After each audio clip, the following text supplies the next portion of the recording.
What's up, Jimmy boys and Jimmy girls? Welcome to a very special tournament edition of the Jimmy Boy Hour.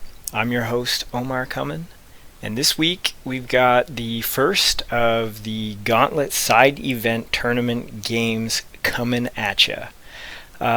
This tournament, I guess, is like I said, a side event from the main Gauntlet tournament. There were a number of teams bounced out of the main Gauntlet. I believe the finals are going on now, or they occurred last week. I haven't been paying that close attention to it, apart from watching a number of the games on UB. But it's been a pretty successful tournament run by the guys at the USA ETC team. I think they had like over 30 or 40 teams in the initial Gauntlet. The side event is a little bit less well attended or participated in. I think there's 26 teams in total.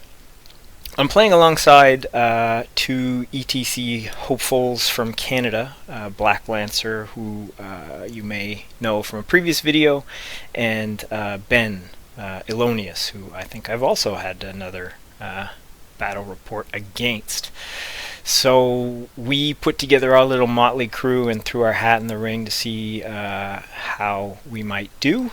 And I guess for context, Black Lancer played his game on the Friday and managed a 20-0 against. I think most of the guys we're playing against are Belgian or ETC Belgium or ETC Netherlands. I don't fully know, but our Vermin Swarm player managed to shit on their Vermin Swarm player. So going into this game, I knew we had a pretty healthy lead, and the team dynamics of these tournaments are really interesting to me, actually.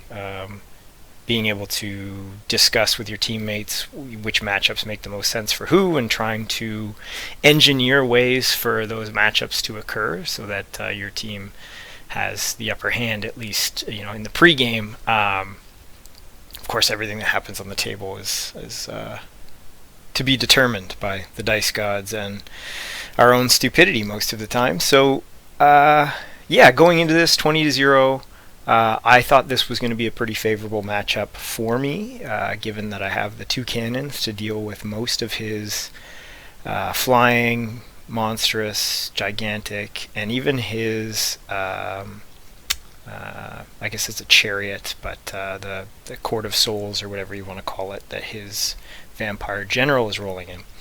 I guess we might as well describe his army, and maybe I can get into a little bit of why I thought it would be a favorable matchup. Although that really sums it up, is essentially cannons versus things that don't like cannons.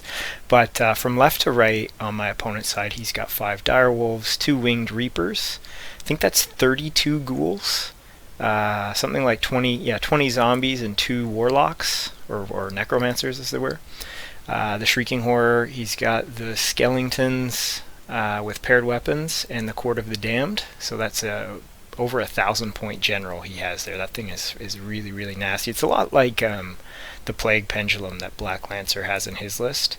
I don't think it has the grinds, but it has just about everything else. It's vampiric, and it makes your unit kind of shit. I think it removes agility and defensive skill. Pretty neat unit, very expensive, and can be picked out by cannons. So next to them, 3 winged reapers. They do have the grudge, those 3. Then he's got, I think it's 5 of those spectral riders, some sort of ghost boy riders, and then 8 direwolves facing to the west. This is deployment. The way deployment worked out, I believe he won the side roll. This is marching columns. So we each had to deploy 3 units before we could drop all. My opponent obviously did not want me to have the first turn, so I think it went, I dropped warriors, he dropped direwolves, I dropped Kingsguard, he dropped winged reapers, I dropped warriors, and he dropped ghouls. I dropped hold guardians, and he dropped everything. Now going into this game, in our little recce session, we kind of figured out that if I could get my whole guardians into his ghouls, that is one scoring threat that could pretty much be eliminated or held up in a grind with those hold guardians. Because for those of you who don't know, hold guardians are resilience 5 or resistance 5. What is it? Resilience or it doesn't fucking matter. Toughness 5, and they have a 3-up armor. So against strength 3 ghouls that do have poison, I would have my armor save for the duration of that combat.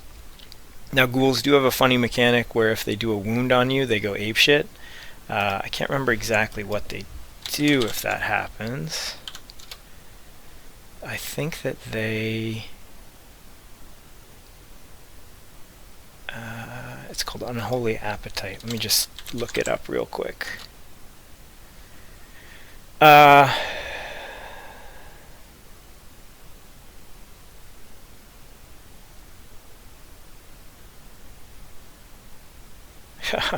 I can't find it.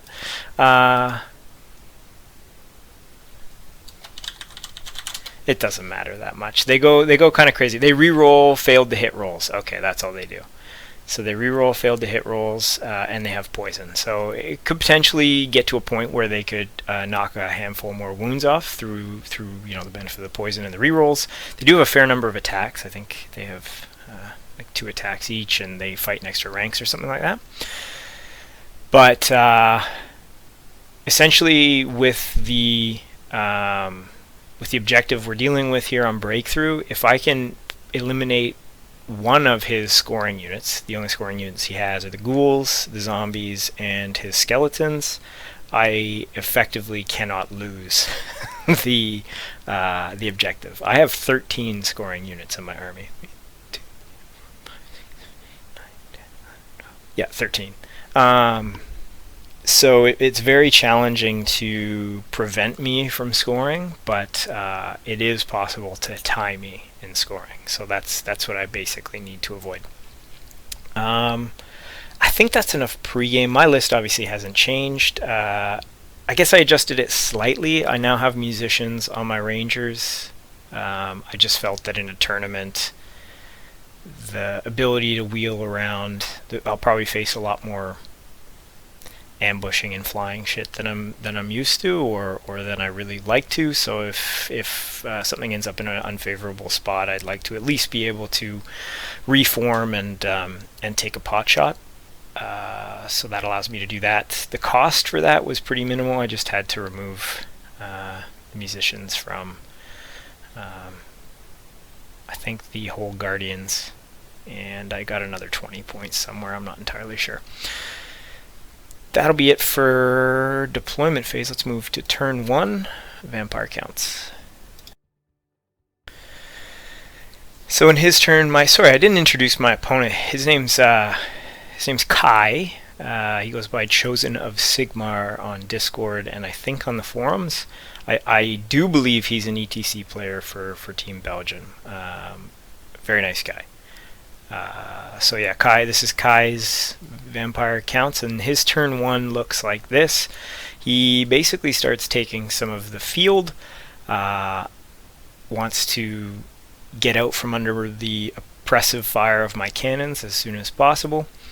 In the west, or in the east rather, one of the most aggressive maneuvers he does is to deal with those rangers that have scouted into those woods over there. The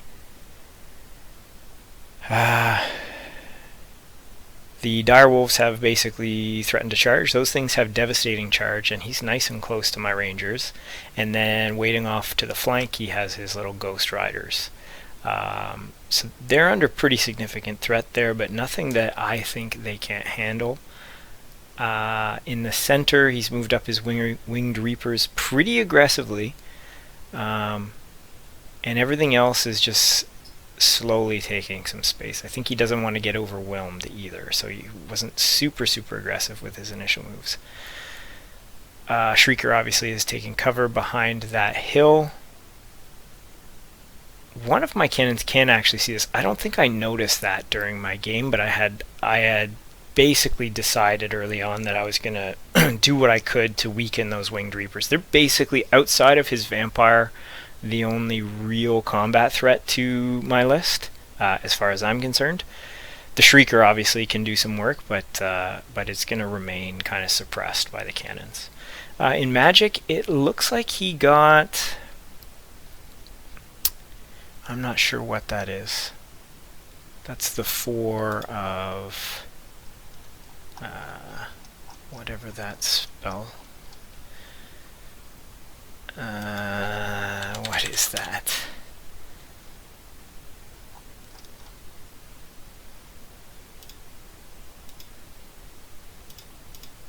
He's got a buttload of spells. Maybe I should just run those down. So he's got the Hereditary times 3, so that's a Rise times 3.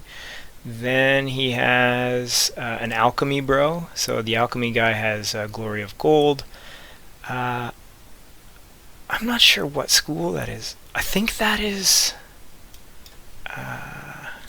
the one with Twisted Effigy. Yeah. Right. So he has Witchcraft on, I think, his Vampire. And then the 2 Warlocks have... fuck, this is confusing. He has a lot of spells. He does Glory of Gold, he's got Twisted Effigy, he's got, I think, the Wheel Turns.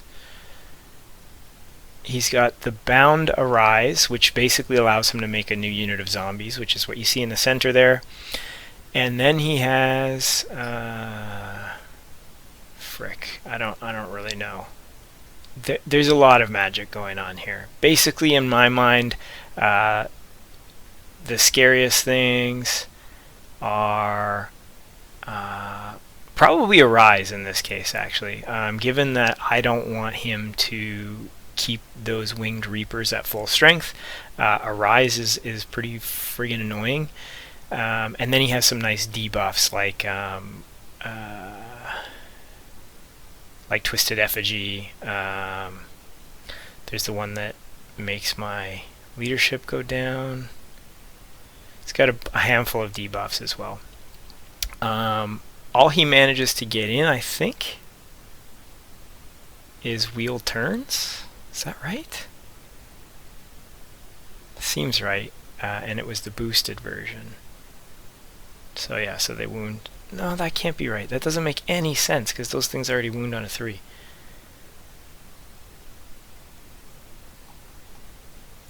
Holy moly. This is a problem when you're a Dwarf player, is you never fucking know what any of the schools are called, what half of the spells do. This is a 4 of something. Good lord. Alright, well, let's move on, because I don't think I'm going to figure it out. It's not Breath of Corruption. That wouldn't make sense. Okay, this is Ancestral Aid. So he's got Evocation somewhere in here. And it has Ancestral Aid. I think it has Evocation of Souls. And then he has another spell. Whispers of the Veil. That's it. Okay. Sorry, boys. So the only other thing he gets off is a unit of zombies, which he casts in the center of the battlefield to kind of be a nuisance. No shooting to speak of because his Shrieker is suppressed, and so we're going to move on. Sorry that took so long. That was ridiculous. Dwarven Hold's turn 1. We start to advance. I did declare a charge. In fact, I declared 2. So the Rangers in the east charged out of the woods into the Direwolves, which had to hold. And in the center, I charged the nearest unit of warriors at that unit of zombies that had been raised. In Magic, it looks like I got -1 to wound off on the Rangers in the east. And that's it for my Magic. Shooting, it looks like either a cannon or the Rangers killed a full Reaper in that center unit, so that's a big deal, right? Those have 5 attacks each with the paired weapons. They hit on 3s, they wound on 3s, so pretty big deal to reduce that unit's combat capability by 1/3. One of my cannons, it appears, misfired, so that's par for the course. And I've sort of positioned, you'll see sort of some interesting positioning in the west between my Kingsguard, my Warriors, and my Hole Guardians. It's basically trying to set up counter charges. Now I did make a mistake here. The Warriors in the west, I had sort of thought about this, but I didn't measure it adequately, and if they were to be successfully charged by the Winged Reapers, the Reapers would end up in the flank of the Kingsguard, which is not where they want them to be. So that will have some repercussions. As far as combat goes, no surprise in the center, the Warriors managed to annihilate the zombies. I believe I did lose one warrior to that. And then in the east, the Rangers made short work of the Direwolves as well. Now here I had an interesting choice, and I'm still not sure if I made the right one, despite what happens to the boys.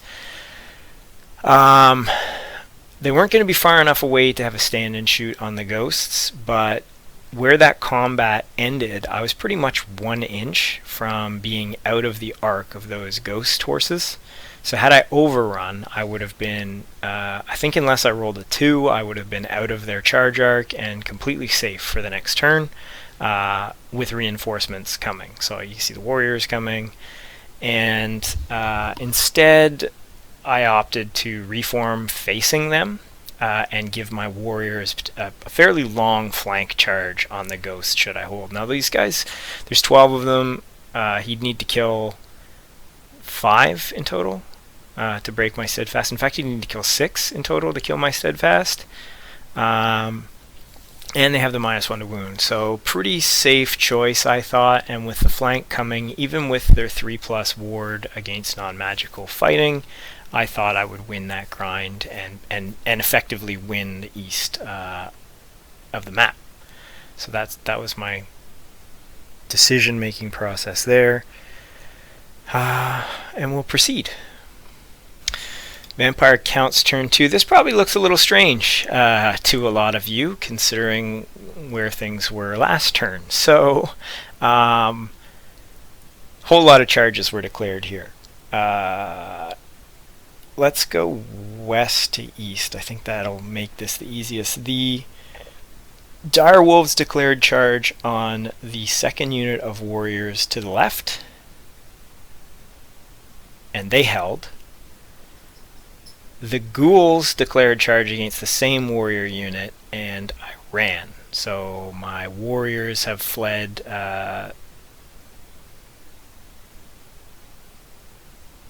through the Kingsguard. Yeah, that seems right. Through the Hole Guardians to behind my General's unit. His Winged Reapers unfortunately charged. Oh no, this gets way more complicated. Okay, Direwolves charged the nearest Warriors, which were in front of the Hole Guardians. The Ghouls charged that same unit.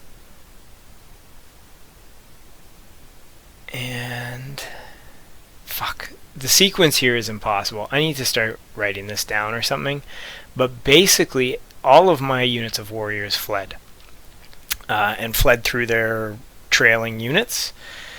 The result was I lost 2 of them right away. So the ones I lost were the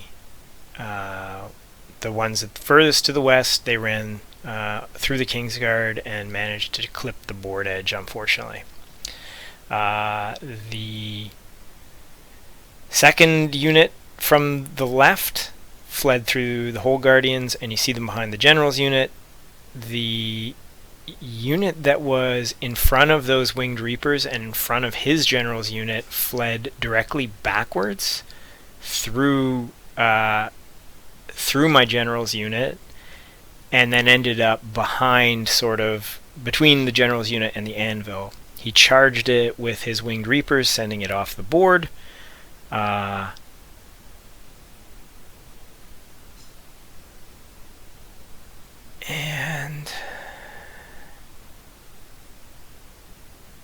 And then he declared another charge against the remaining unit of warriors, which also fled, causing him to fail charge.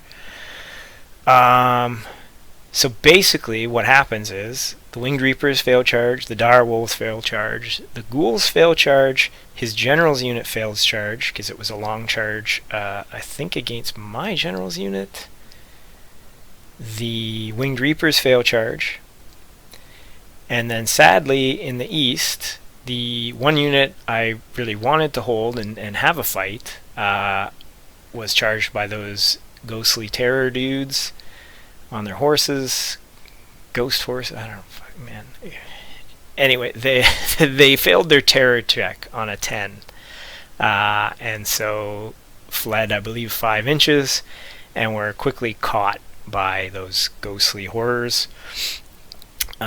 Which is really disappointing. That, I mean, it's a pretty expensive unit, 267 points for those rangers, 12 rangers with shields and crossbows, and I think they win that fight. So had they held there, it would have been pretty troubling for him. In his magic phase, it appears that he got Whispers of the Veil off Whispers of the Veil off in on the near Kingsguard unit to his Winged Reapers, which is not good. That removes resilience, so the Reapers, who are strength 5 with 5 attacks each, go from hitting on 3s and wounding on 3s to wounding on 2s. It makes it a very scary proposition. And then if you account for the fact that they cause fear and that reduces discipline by 1, there's a very real possibility that that combat goes badly for me. But I need to take it. So I got some planning to do. Unfortunately, in the same magic phase, he also manages to, I believe, raise 1 wound in that unit, so he now has a Winged Reaper in there with 3 wounds on it, so 1 wound remaining, but they attack first, so there is no way to reduce the combat capabilities of that unit. So again, not great. Working in my favor there is I do have Hatred, so we'll see how that goes. Let's move on to Dwarves turn 2. A whole lot has happened already for it only to be turn 2. Holy shit, where'd everything go?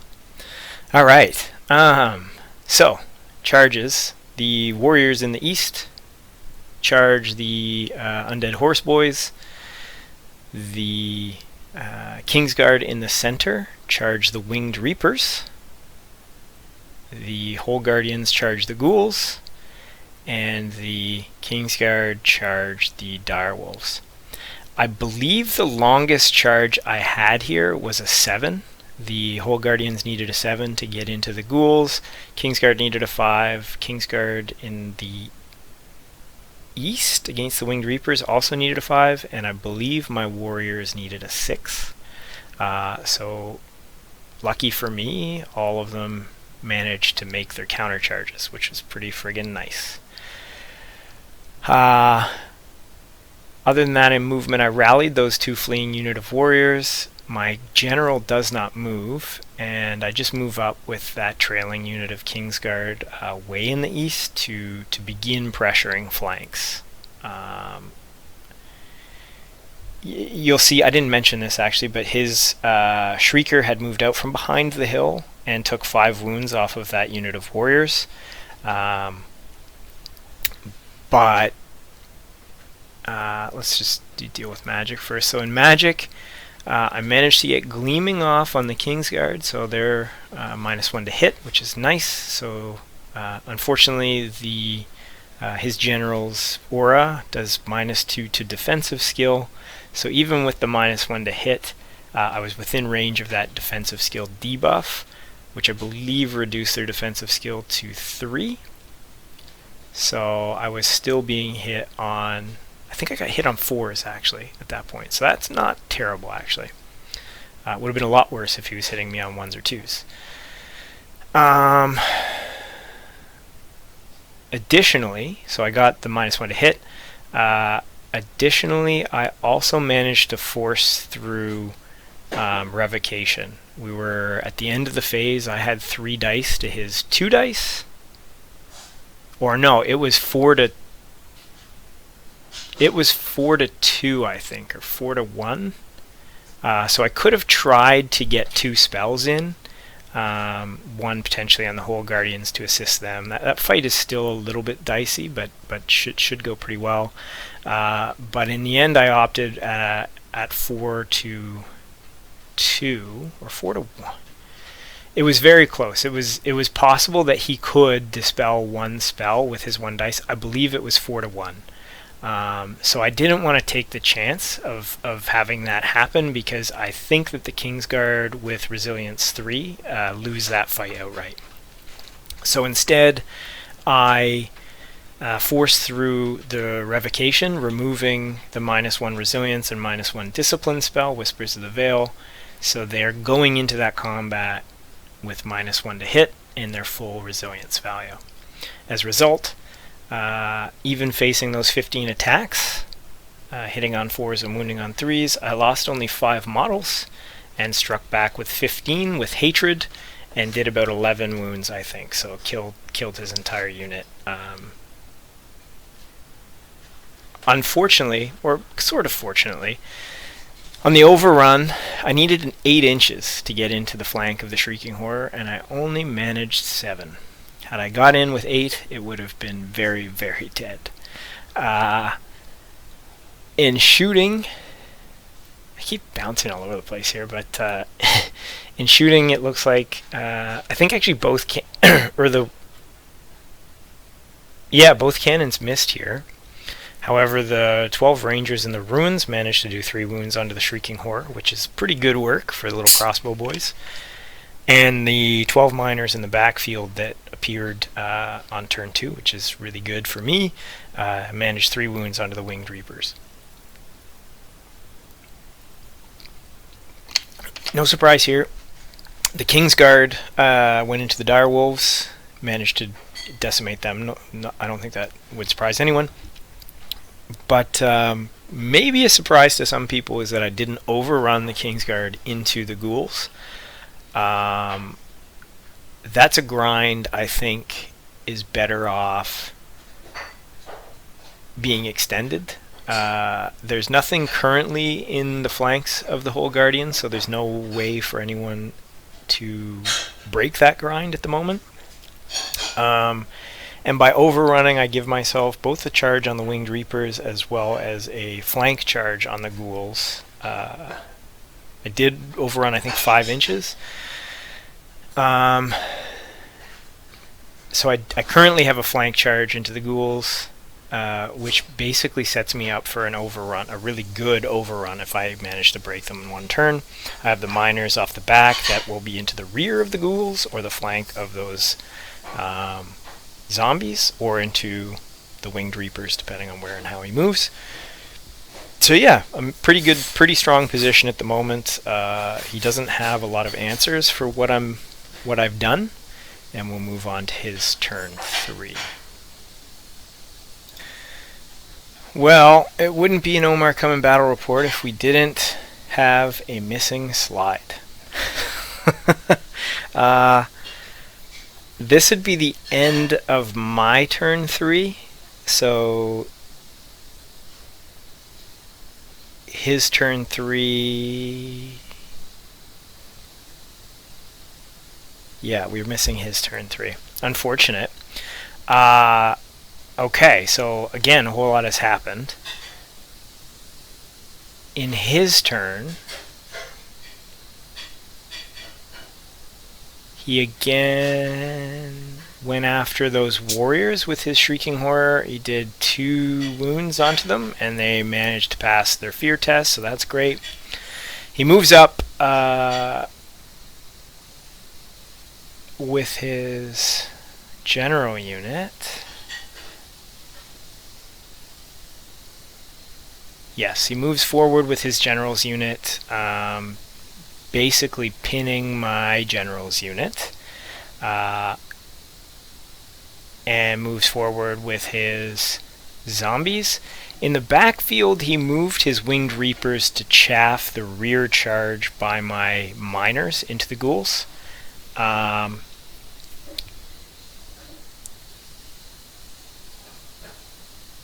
And that is kind of it. Magic, it doesn't look like he got anything. Oh, he did. Yeah, he got Hasten the Hour off. That was the only spell he managed. And it did wound each onto my general and my Thane. And he also killed my champion. So at this point, I guess we'll jump ahead because there's not much else to report here except that in his turn of combat, my whole Guardians unfortunately were a little bit too overzealous and killed too many ghouls. So the flank charge that I had with my Kingsguard was no longer there because the footprint of the unit contracted because he lost too many ranks. So that left them with just a front charge on the Winged Reapers, which they took, and I think you see the result there. In my magic phase, oh, there's some other movement we should talk about actually. You see my characters have left the spear unit that they were in. The reason for that is that Court of the Damned requires you to accept challenges. So without a champion in that unit, there is nothing to protect either my general or my BSB. And I sort of did this before I had killed the Shrieking Horror, so I did it sort of counting on the fact that my cannon would hit. Had it not, the Shrieking Horror probably could have done a fair amount or got a fair number of points from this play. But currently they're out of the charge arc of his general. They leave behind the spear unit with the wall. So a fairly strong position still for those spears.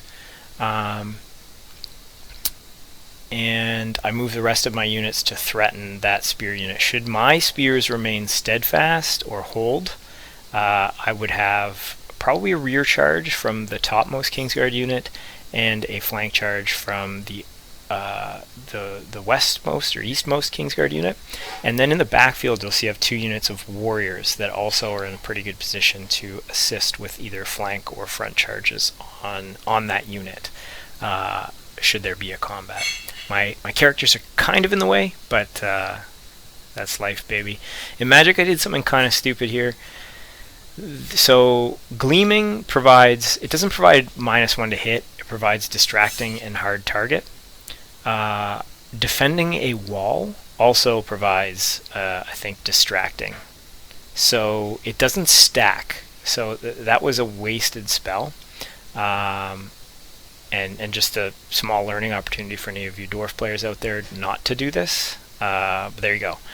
It does help in a sense that the defending of a wall rule is only for the first turn of combat. So I guess there's a situation where it would be helpful to have for two full rounds of combat. Although I guess if you cast it into a unit that's defending a wall on your turn, it's worthwhile, but not preemptively. So there you go. The Hammerers obviously kill the Winged Reapers. It looks like I only lost one wound there due to getting in resilience, and they turn to face the rear of his 2 remaining scoring units. Meanwhile, I'm starting to make my end zone rush with that unit of 3 warriors, and my miners are already scoring. So right now the objective's looking good for me. We'll move on to the last few turns here. So think at the end of Vampire Count's turn 4, what happened was his general charged my spears, did a total, they did enough wounds to break Steadfast. In fact, I don't think I had Steadfast to begin with because he has more ranks given the large footprint of that chariot. And they cause the spear unit to flee. So the unit goes, I think, 9 inches and stops 1 inch from the board edge, so that's pretty sweet. The whole Guardians managed to stomp out the last of the ghouls in his turn, so they turn to have a flank charge onto that unit of zombies.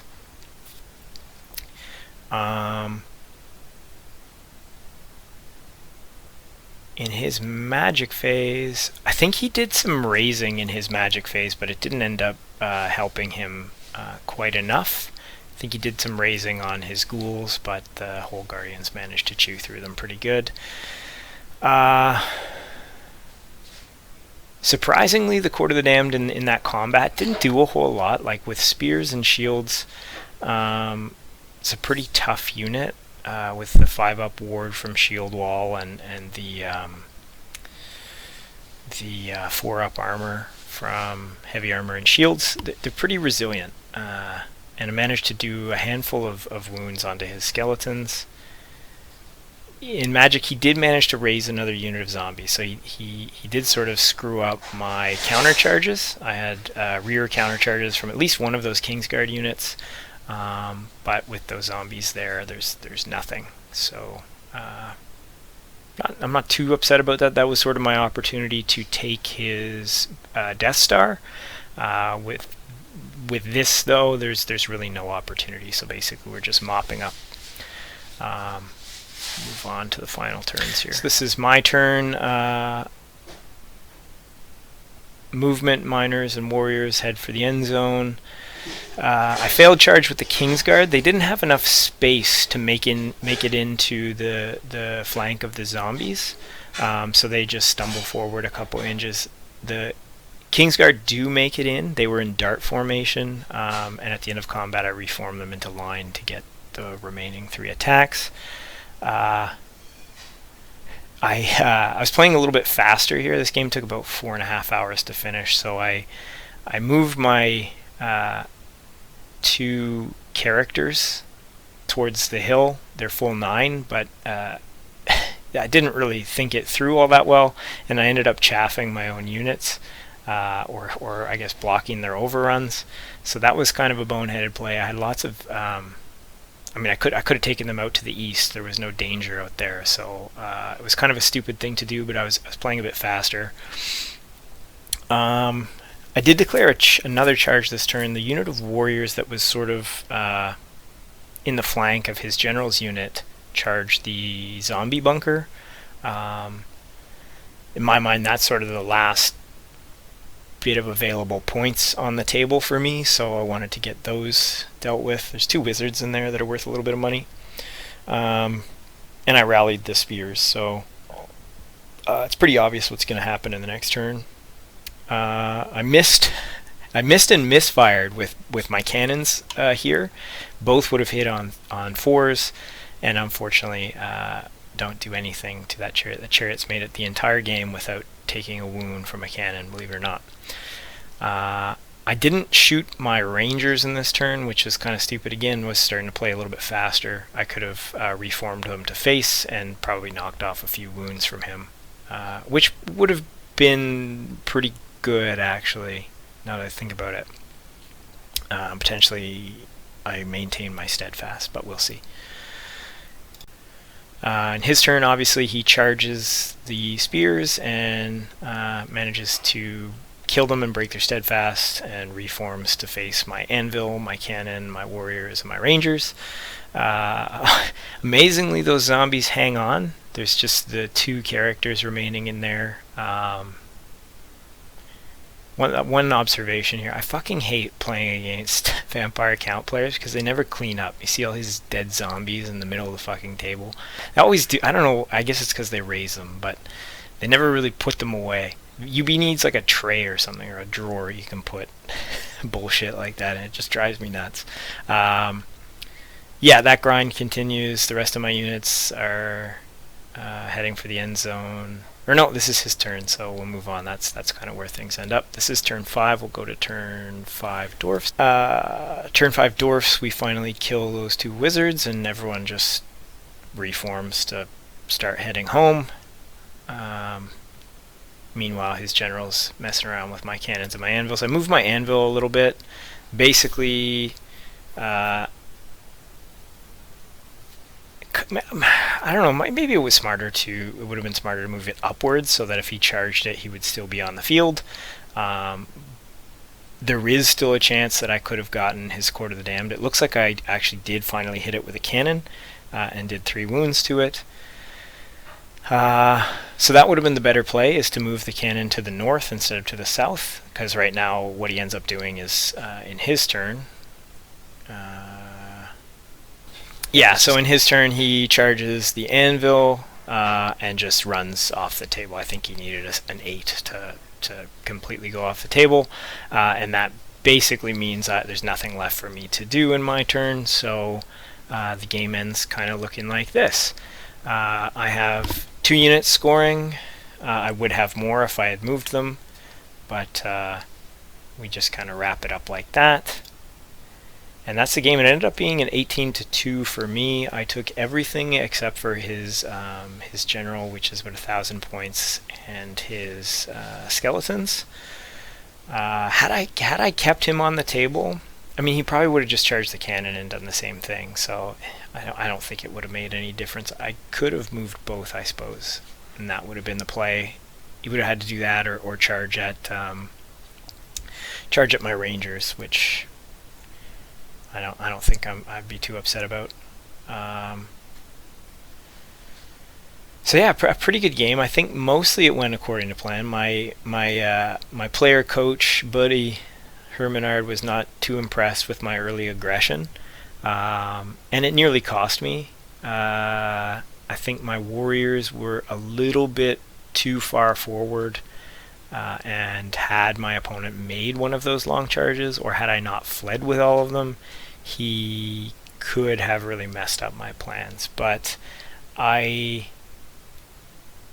think in this case I had some very clear advantages, and there was some very good matchups for me on the table, and I think more important to me than those 130 point units was getting those matchups. So causing him to fail charge brought him 4 to 5 inches closer in a lot of cases, which is enough with Hold Guardians, and is enough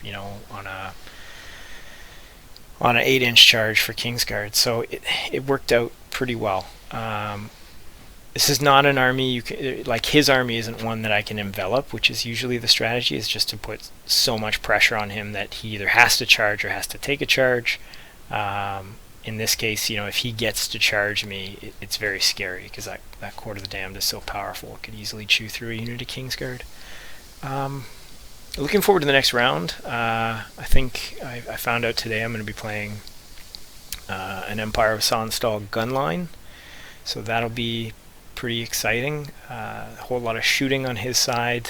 I should mostly be able to weather it, I think. I might change how I deploy a little bit. I still have to think about that, whether there's any wisdom in screening with Kingsguard for once instead of screening with warriors, but we will have to see on that. Anyway, that's it for now. Stay Jimmy, boys.